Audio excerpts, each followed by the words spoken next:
wine watching? I don't know. She usually texts me, and if she can get on, she'll probably let us know here shortly. Okay, well, so we technically need another person for a quorum, correct? I know. I haven't heard from Jessie, so I assume she's coming. And Okay, we've got, I mean, we could go ahead with some of the stuff like Emily's piece, and we have Zoe Lynch joining us tonight. She's our social work student who's working in the library. I think she's just going to introduce herself, and there comes Jessie. So then we are set. perfect. Well, let's go ahead and get started. Bringing up the agenda. Does anybody, of course, I lost the agenda. Does anybody have any new business to add? So we'll just add Zoe somewhere in there and then. Okay, and then, oh, go ahead. Okay, that sounds good. And then, I swear I'm almost getting it. There we go.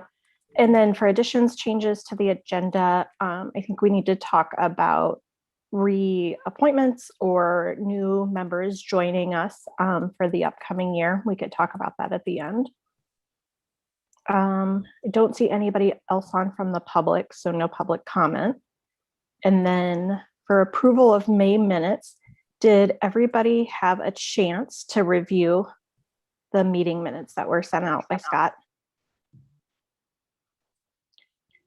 Any revisions or anything anybody noted?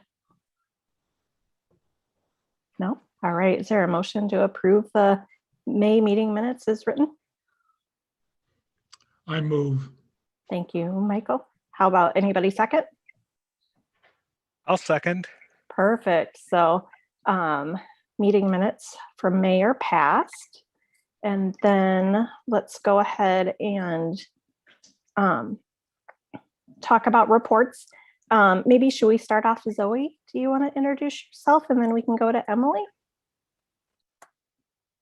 Yeah, so hi, I'm Zoe. I'm the social work intern at the North Liberty Public Library.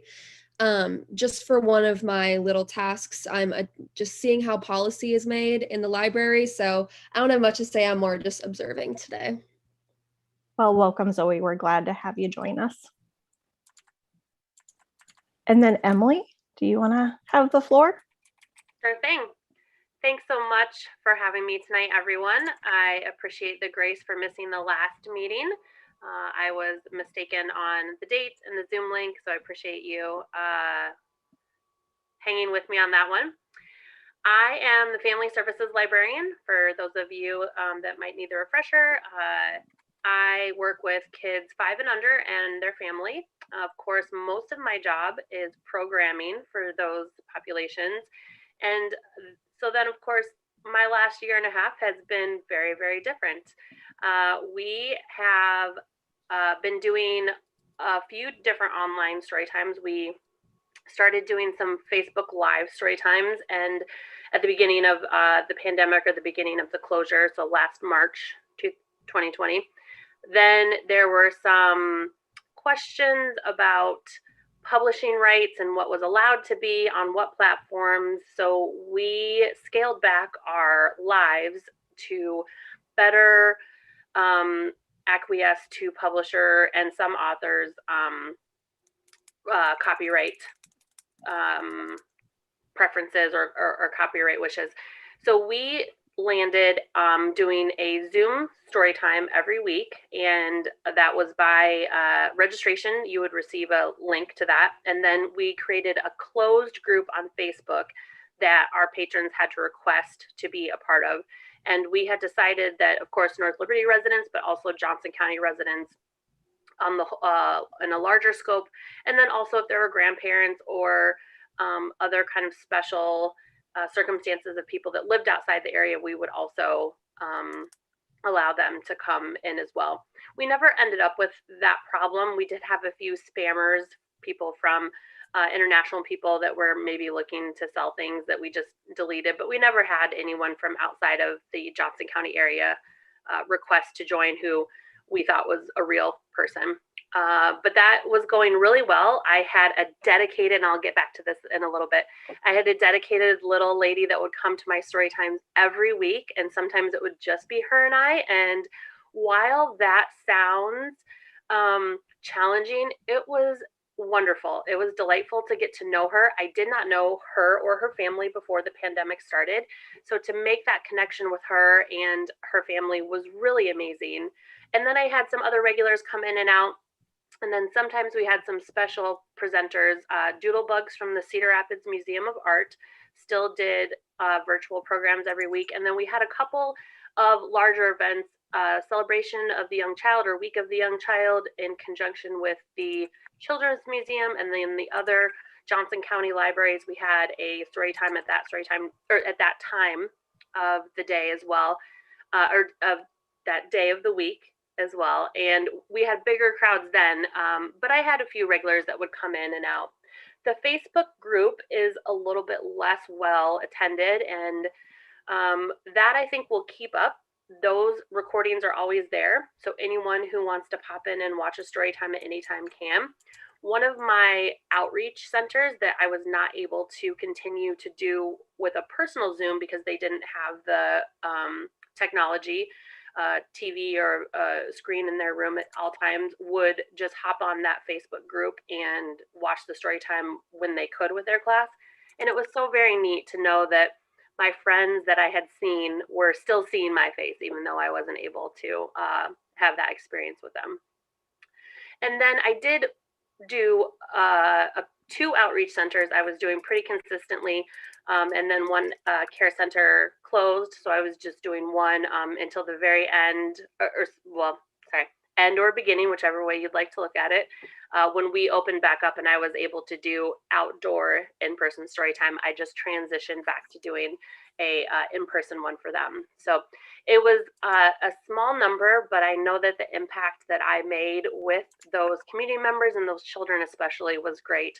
Not only for them, but their families, and of course myself as well. I think it helped me be more creative in how I looked at story time, and it then led me to the extra time, and then having that deeper connection with my patrons and the population that I served led me on a, what I like to call, or what the kids are calling these days, a deep dive into my profession. And just a couple of things: the pandemic, like I said, that connection, and then the family place program training that Jenny and I did, were really came together in this kind of perfect storm for the journey or the deep dive that I am currently in right now. When Jenny and I did that training, one of the things that came out of it was a suggestion from the trainers and the libraries in New York to look at your child care or your early childhood organizations in your area. Join boards, join other organizations. And at the time, Jenny and I kind of were like racking our brain, asking each other and ourselves, who's the early childhood or the early education board in our area? Like we couldn't get that off the top of our head. So when I had some time doing professional development at home and webinars at work and doing some extra reading, I thought I should start to investigate that. So I did, and I joined a few committees, and then I, through those contacts in those committees, I heard that the Early Childhood Iowa Board, or what's called Johnson County Empowerment in Johnson County Board, had a vacancy. So I applied for that, and I was accepted. I was appointed to that board, and my first meeting was January. I believe the appointment was in October, but they weren't meeting regularly. They were still trying to figure out what their schedule was going to be like. So the first meeting I attended was in January, and I've been going monthly. And that board decides and delegates how school ready funds from the Department of Education, and then funds from Early Childhood Iowa are distributed in Johnson County. So some partnerships that we work with are 4Cs, childcare, neighborhood centers of Johnson County, UAY, the ARC of Southeast Iowa, We work with in-home providers as well as care center providers, and we fund some standard programs every year: Early Head Start, Home Ties, which is a child care center for families experiencing homelessness, which is a short-term, 3 to 6 months. And then we fund proposals, short or small little proposals for certain things in the county.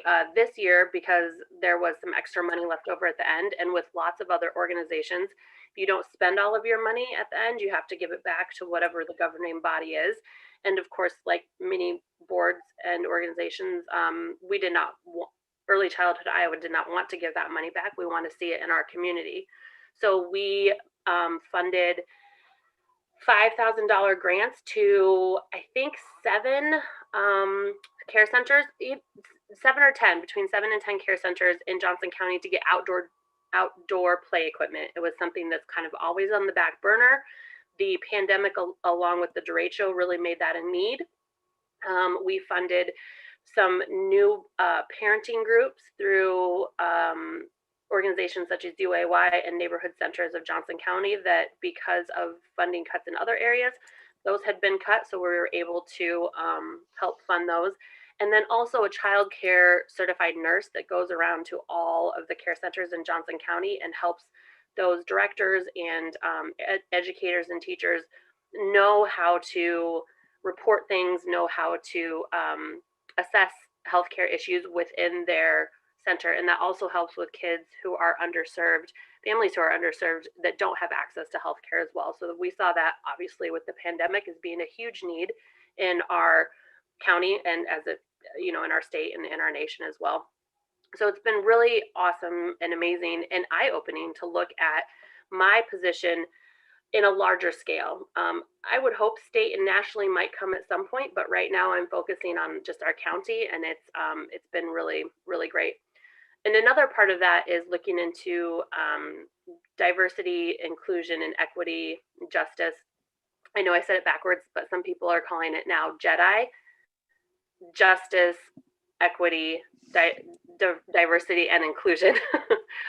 In publishing, in representation, in our collection, all of these things kind of tie together. And I have really been such a privilege to be able to take this extra time and really get into the nitty-gritty of why these things are important, how we can make these things important not only to us, which we know they are, but to everyone, to our stakeholders, to our families, to our educators, to everyone we come into contact with. These things should be important, and we should be concentrating on them.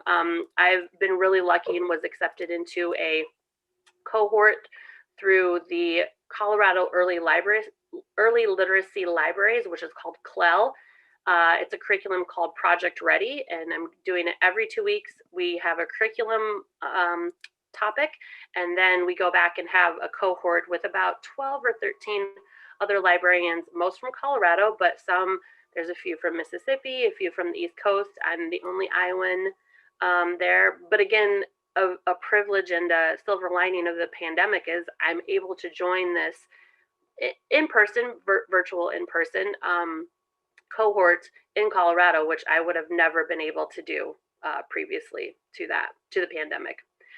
I will take questions at the end if anybody has any questions about my job or my position or what the last year and a half has been like. But between my last meeting and the May meeting and this meeting, there was a boardroom series webinar that was released by the state library, and Jenny had sent it out and said, if anybody wants to watch this and then talk to the board about it, let me know. And so I took advantage of that, since I knew I'd be seeing all of you soon. It was called Boardroom Series: Inspiring Your Community with Inspiring Stories. It was based on a book and about impact stories in your community, and how to gather them, how to tell them, and how boards can be a part of that. And I really thought it was great. It really spoke to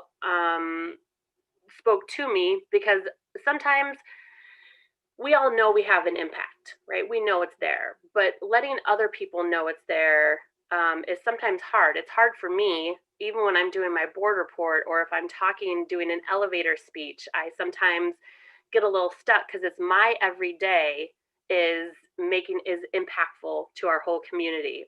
So learning how to talk about those things and being more mindful of that, I think, is important, because it's personally more important for me. And I thought it was really a great presentation on how we all can do that. The first 10 minutes was about an ARPA grant, and I think they call it ARPA grant. They did a little plug for that. The webinar was done by two of our librarians from the state library, two state library librarians. Yes, two state library librarians. And that is the federal government, through the Institution for Museums and Libraries, gave $1.8 million for sub-grants in Iowa. And Congress, it was like a thing where they wanted them quickly to be spent. So they want to get this money out as soon as they can. And we, the North Liberty Library, applied for a grant, and it's really exciting, and I hope we get it, and we'll be really excited to tell you what that is when we do. It's kind of a no-brainer. If you met certain criteria, they would give it to you.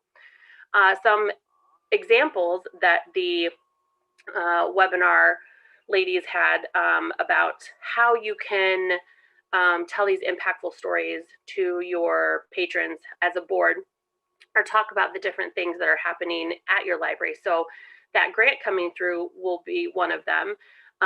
Some other ways that grants were used: someone made a music garden in their library. Another one was about an IA Shares driver, the van that goes around and does all of our open access and interlibrary loans. He came in to get help getting an application filled out, and they said, hey, we need drivers for this job. And he applied and he was hired, and they said that now they get to see him once a week come into their library, a patron who they helped step by step get this job, and his life has been greatly impacted by that. Another one was a monarch butterfly garden, which we also have at the library, in addition to a salsa garden. And then give backs from the community, young people helping older people or less tech savvy people with new technology when it comes into the library. And these were all examples about how you make a community space at your library, how making that library somewhere where everyone wants to go. And at our library, we do that and have been doing it for a long time, and I think we excel at that. We're really the hub of our community. I just wanted to really quick, took a bunch of notes, so I want to make sure that I say the things. Oh yes, something else that really jumped out at me as well is the statistics of things need to be told. I'm terrible at statistics. I'm terrible at keeping them. I'm terrible at reading them. I'm even worse at putting them together. Luckily, our collection services librarian, that's kind of how his mind works, and Andrew does all of the great statistics. I heard that he did a really great presentation for you, so I feel a little chagrined that I didn't even have a little bit of a presentation for you, but I know he gave you all the great information. Infographics especially are good, and so when trying to tell our story to the community, they suggested that we do it with infographics, and Melanie has made really good infographics for the library already when we do our community newsletter and our state report, and I know that those are impactful because when I look at them, I am impressed with all the things we're doing. The last thing that I wanted to share about that is at the end, they focused on the board and how boards, even though they might not think that they have stories to tell, because it's sometimes us in the library that have those stories to tell, not sometimes, but it is us that have those stories to tell in the library. Board members can always talk about why they joined the board, what made them want to be on the board and want to give the time commitment to their community, and why a library board, and then why you continue to be on the board if you've had your term and you want to run again. Why have you made those decisions? What kind of things have you seen in your community that you want to share with everyone else? So that was all with the webinar. I know that there's a recording of it. If it can be shared, it's really quick, and it was very insightful. And I loved seeing the pictures of what other libraries are doing in the state. That's always a good incentive and gives us good ideas at North Liberty. So the last thing I wanted to do was share a couple of my impact stories recently. I was thinking tonight when I got home that I should have asked everyone at work to give their impact stories, and that would have been a really great idea, but I didn't think of it until tonight. So maybe I'll put that on my list for next year to do. But I talked earlier about the little Eleanor who joined my story time every week. She just recently sent me a card that had a coloring page in it. It was full of, the envelope was full of stickers, and then they gave me a nice little gift card to Capana, which I'm going to go buy gelato, I think, for all the staff someday when it's very hot, and take a nice picture and send it to her. But in the letter, her mom wrote that she had just started in-person school, and she came home every day asking when she could come to story time again. And mom said, well, now you have in-person school, you know, Miss Emily does a story time at a different time. So she was asking when, Eleanor was asking when she could come do in-person story time. And I just thought that was such a great connection for such a, oh, sorry, updates on my computer. Just for such, you know, she's 4. So for her to make that connection about that, now she's going to school and soon we'll be able to start doing in-person programming, and when she can, you know, make those two things match, when she can come see me in person. And her mom even wrote in there that aside from the impact that it had on Eleanor, the impact that it had on her and her husband, to be able to have a few minutes where they knew that she was having fun, that she was engaging, that she was being able to be social, gave them a peace of mind to relax and have a few minutes to themselves. And as a parent, and as a parent who went through the pandemic with some quarantines at home, I know that was really important. So to be able to help families with that was really awesome for me to read that. And then, of course, to get mail at the library. Attention, Miss Emily, is always a very fun thing. So that was my impact story for tonight. And that was basically all I had to say, unless anybody had any questions. I'll Emily, check. just one question. As looking forward, the past year of school being disrupted, some of our younger school students, beginning readers, this has been a difficult time, and they haven't been getting as much contact as they probably need. Are there any plans going forward for the library to up what we?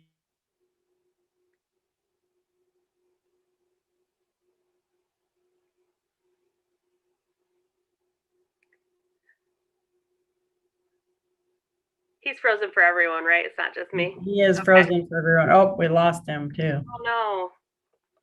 I have a great answer to that question. There he is. My connection is going in and out, so I'm sorry. Please don't be sorry. The last thing I heard was, does the library have any plans to up our, and I'm guessing programming or Well, concentration? with the early readers, the younger kids that need that contact as they begin to read. Yeah, most definitely. Like, thank you very much, because I don't think I talked at all about our future plans, which I should have. Yes. So one of the partnerships that I have come into contact with, well, actually, there's a few, have been talking about that missed year, that year that the littles aren't getting. So if you think of preschool age kids, they're not getting not only their engagement with early literacy or their access to books, they're not getting their access to socialization. They're not getting their access to play, which is their work, and they're not getting that preparation for kindergarten. You're going to have a whole year of kids that normally would have gone through preschool and would be prepared for kindergarten that aren't going to have that. So in partnership with neighborhood centers of Johnson County, there's a prep program that's going to be happening this summer that I have lent my expertise as a representative of the library to help in whatever way they need me.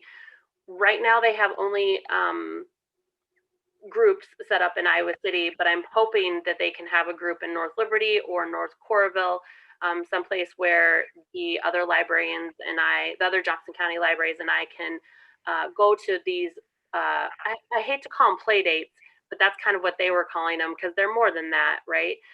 Go to these prep sessions and be someone who will do a story time, bring literature and resources to those story times for parents, and then also kind of be that informal person that a parent can talk to or that a parent can ask a question to as well. And then for our specific library, we have planned to put our playful parenting group in the works for fall, and that will do the same thing basically. It will give young children under 5 and their families a chance to socialize, a chance to come into contact with literacy, and then also again by their main avenue of work, which is through play. And then that will give parents a chance to have resources, informal resources at their fingertips. So in the playful parenting group, every week is a different resource professional. It's 5 weeks long. The librarian is that first and early literacy professional that would be there for help with questions about where to start them, or if they're behind, what things they can do to help encourage their children to not only be able to read, but want to be around books, want to think that books are imaginative and a comfort, and not an escape in a bad way, but an escape in a way that you can let your mind go to many different places. Does that answer your question? Well, I'm hoping that the library continues to program and up the programming for those kids, because that's going to be a definite need in the year coming ahead. For sure, I agree. Absolutely, yeah.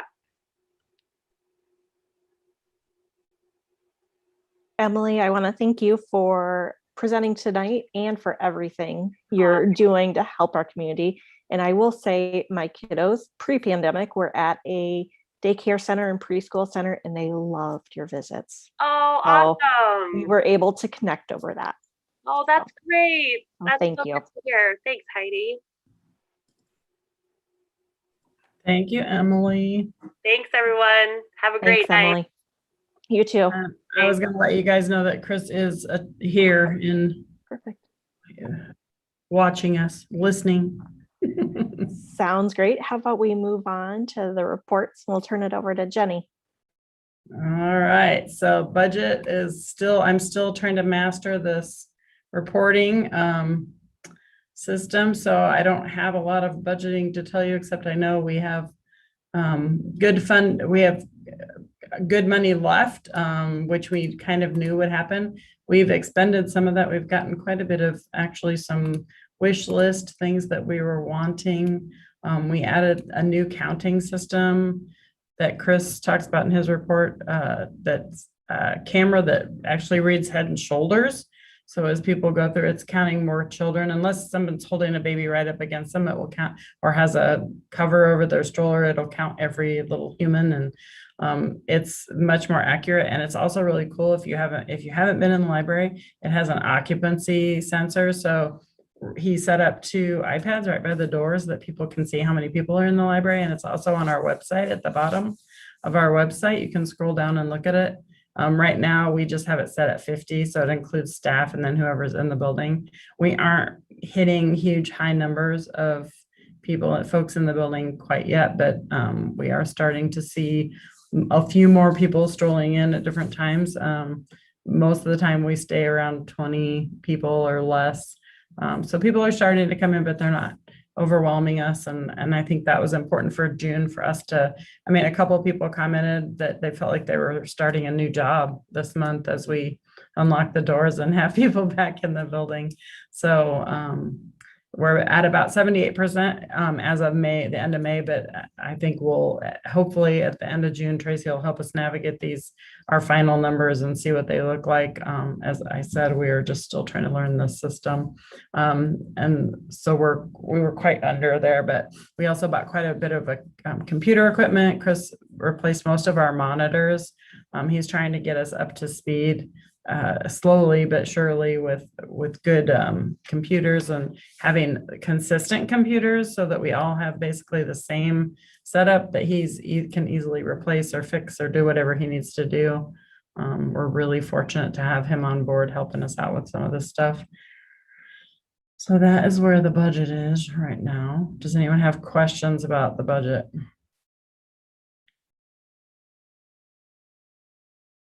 All right, do you want me just to move on to?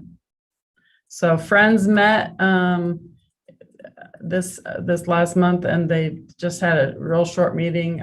They got to see each other in person. We met outside and just talked about where the future is. We probably won't meet much in the summer. They want to get together once more again. But they are donating some money to help with the family place. The Rotary is working on getting us a grant. So they said in their minutes that they're giving it to us. They haven't given it to us yet, but we're hoping to get about $3,700 from them. And we're asking the Friends to contribute an additional $2,000 to help finish purchasing. And the rest of that, the family place stuff is, I don't even know if it's still out there, but we had a hallway full of family place stuff to set up so that we're ready to start that playful parenting program in the fall.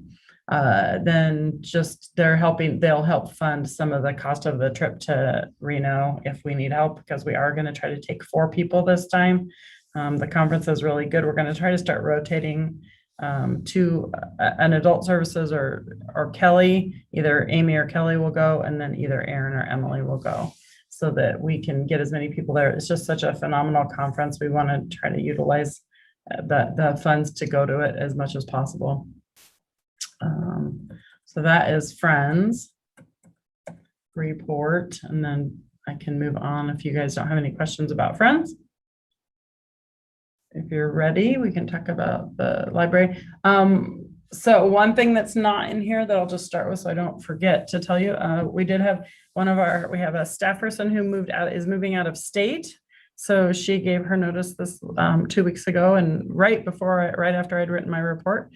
So it's not in my report, but Melanie Adolphson, who was our 29-hour-a-week library assistant too. Corey Braze, who's a current librarian who's been here for quite a while, stepped easily into that role. So she's going to be picking up 29 hours starting July 1st. And she'll be assisting Amy with adult services, some of those programs. And they've already had meetings and started. She's very, very excited to take on more of a responsibility at the library. She's been here for quite some time between volunteering and working here. So we're excited to have her shift into that role. And so now we are advertising for a library assistant too, because as you know, Marge also gave her notice. She was working 2 jobs and just decided that with the pandemic that her family kind of liked having her home a little bit more. So we are opening that position. And then since Corey moved into Melanie's, we have a library assistant 1 position open. So just when we thought we had the full staff, we are back to searching, but we've got some applications already and we'll be interviewing here in the next couple of weeks. I think Jen is going to be gone some of the week that we're going to interview. So I'm probably going to step in and interview with Kelly this time around. It's typically Jen and Kelly do that pairing. And then we had Lisa Luck, who is a library, a consultant and the librarian at the Elgin Public Library, came in and did a presentation on self-care and just taking how you can like relieve anxiety. It was really well received. She did a great balance of information and giving us some really good facts about anxiety and stress, and doing some fun stuff. We did some meditation and some yoga mantras and some dancing. And everybody kind of had a really good time, and everybody gave really good feedback. So she was very excited. It was her first ever consulting gig. She just started her business in consulting, and then the pandemic hit. So she was thrilled. And I actually already had a librarian reach out to me to ask for more information about her. So hopefully she'll get started getting some new calls from other libraries too. And then just a note that the city is beginning to meet in person again, starting in July. We don't have a July meeting for the board, but we will finally, at long last, be able to meet in person in August. So we'll plan on meeting at the City Hall in August. We do need one additional board member. Maybe it'll be Heidi. She's still debating. We had Laura reapplied, and then we had one other applicant, but she applied for 2 different commissions and was appointed to a different one. So we did not. So we have one opening still. We got a helper over there. Hello. Can they see us? Yeah, they can see us. We have a helper. So I haven't heard from Tracy to see if we've had any new applicants or not. We would have had to, regardless, we would have had to reopen it again because of that gender balance, to make sure that we've done our due diligence in getting the gender balance in place if we can. So we will know more later on that. So as I mentioned, June 1st, we unlocked the doors and started allowing more people in. In the last 2 weeks, we've been slowly, Melanie and Danny took on resetting furniture with one of our juvenile volunteers who comes in. He's been on Mondays, been helping us with that. So furniture is slowly starting to be reset, and we're just sort of by natural, organically allowing people to just start sitting again and coming in and regular. So every week they have sort of a plan to get everything opened up and back in place and reset. So by July 1st, we'll be ready to roll. And Chris is working on the computer piece of that so that we've got all the computers back up. People have been really cooperative about masking. If we have the mask unless you're vax signs up, and people have been taking advantage. We're giving out masks. We have really cute little disposable masks for kids with all sorts of fun patterns. And then our cloth ones for adults, I've noticed I've been washing a lot more of them. So they are getting used when people come in. And a lot of people are just still wearing their masks, and the staff has just opted to still wear masks when they're out on the floor. They don't have to, but they have mostly been just wearing their masks. I already talked about the occupancy software, so we can move on to community updates. We do have a couple artists that'll be starting displayed again. We're super excited. Next in July, we have, I don't know the other one's name, but Cassandra Ahmed McKibben is one of the artists, and she and the other artists have a in commonality with art therapy. And so she recommended him. He is, I believe, from Cedar Rapids. So the 2 of them will be displayed side by side. And then Cassandra has asked to donate a piece. I think she's already given it to us. It's a beautiful piece of a African-American woman with big hair. And it's all done with recycled art. She does recycled art. It's really, really pretty. We're excited to put it up. We're going to put it up somewhere sort of higher because little fingers, it does have some pieces on it that could be removed if someone wanted to pick at it.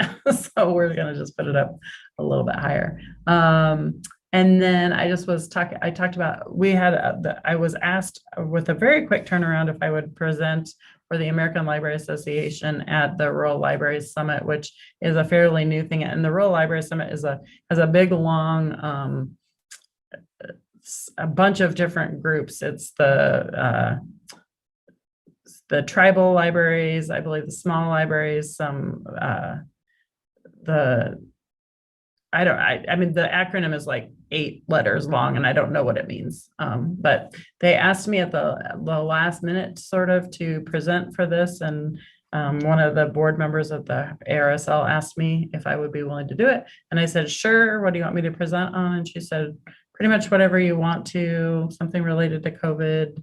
So I just kind of took what I'd already done for my other presentation for ARSL and tweaked it, talking just about why libraries do what they do, how we're able to thrive despite the adversity that we faced over the last year.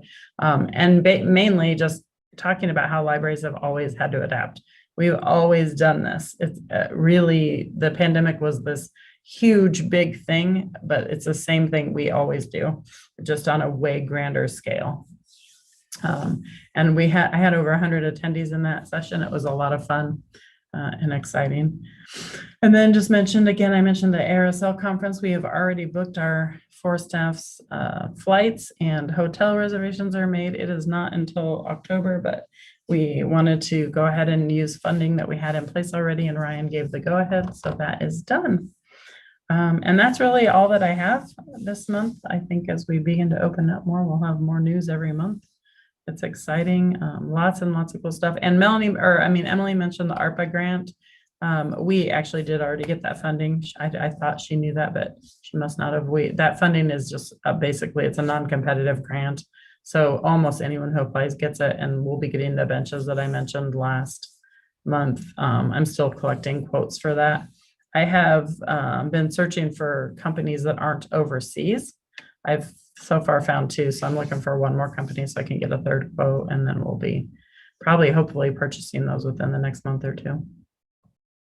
We are going to try to go ahead and just dig in for funding to get 2 of those instead of just 1. So that is where we are. And then just all the reports from staff. Jen has been looking, I just wanted to bring this up because I thought it was a really cool idea. The vendors to get hearing technology for our meeting rooms. It's a really great idea. The vendors we've had come in so far had 2 different opinions about what could go in there. So now we're doing a little more research because we want to make sure that we get the right thing. And it's a little bit, one said that the other system wouldn't work, that the other one recommended, and it's so not knowing and not being experts in this is a little bit challenging, but we would be the only library in the area. There's only 1 or 2 libraries in the state that have something like this, and we'd be the only one in this area. So it would be kind of a great thing to be able to say, if you have people who need this technology, please send them our way, and we'd be happy to host for them. And then just the other staff reports. Does anybody have any questions? Scott Dressler, that's the name of the other artist. Kelly has it in her report. So Last month I took it as a challenge. Rural, Native, and Tribal Libraries of All Kinds Committee. thank you. RNTLOAK. There you go. That is great that you looked that up. I would not have remembered that. I was going to say it started with the O, but obviously not. We did have the Embody Embrace this month. I will also highlight that, which is always we're super excited. This was the 2nd year. I think Amy was a little sad that it wasn't more participants, but they did have all the meal kits picked up that they had available. And then about 35 people rotated through that day, which I think, all things considering, is pretty good. I told her not to feel disheartened by that at all. And they are resuming their pop-up. So we're just slowly resuming pretty much everything we have in place as we can. We're still only programming mostly outside, although Erin has asked if it's super hot, if she can bring the kiddos in during some of their programs. Like that was 2 weeks ago. It was so hot. She said, can we use meeting rooms? And I said that was up to them. We are required, the city is requiring staff who are working with kids to wear masks and have the kids wear masks when we're working with them. So we are doing that too. Is there any questions? No, thanks, Jenny. How about we move on to the policy review, the internet and technology policy. Does anybody have any feedback for revisions, questions, or comments? So the main things that I would show, Jen and I kind of did these. The first one she brought up was, it said library card holders. So really we let anyone use the computers, not just card holders. So we're gonna just reword that. I mean, probably we'll just say the public has access instead of library card holders. And then the last sentence is something that I found as I was doing some research on the policies that I just thought was better wording to help families understand that we don't act in parentis loco, just by saying, you know, it needs to be compatible with their family's values, not. And I think that'll just help us a little bit with the wording. But other than that, I think we've pretty much tweaked all these. We've even got the NLL in this one, not the. There's one section in section 5B.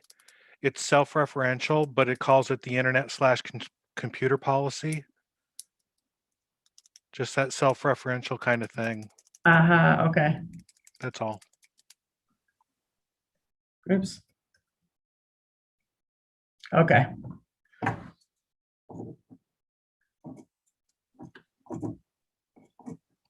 So maybe this, in case the name changes again, this policy.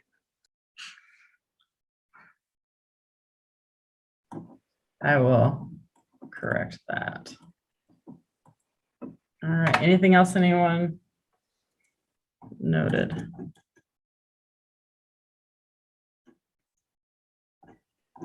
Not hearing anything. Does anybody want to make a motion to approve the agenda with the suggested changes or revisions?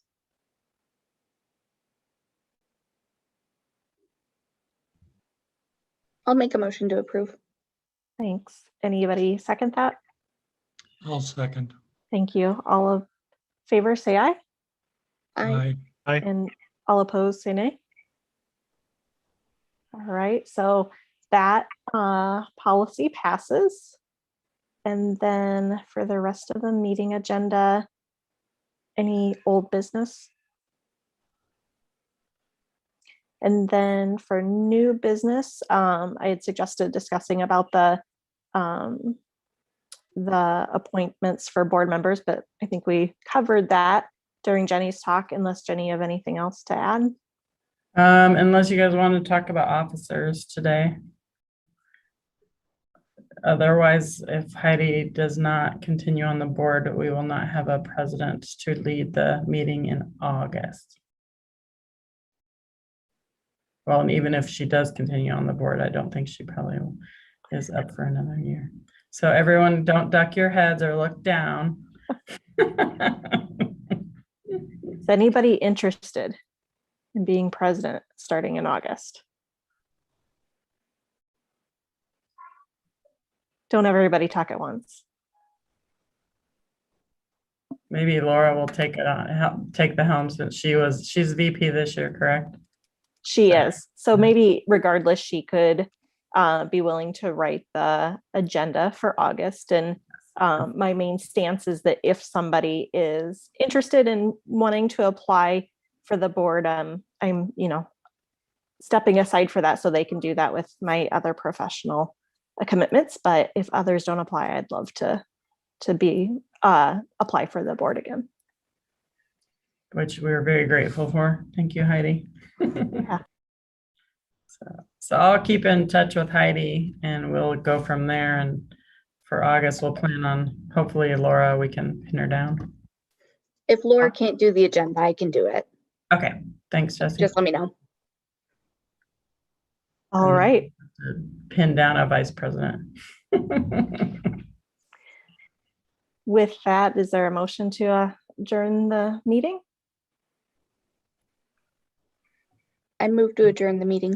All right. I Is there, second. I thank second. you. All right. So tonight's meeting will be adjourned. Remember, no meeting in July, but next meeting will be August, I believe it's 16th. Thank you very much. week before school starts. So we'll talk to everybody then. All right. Thank you. Thank you.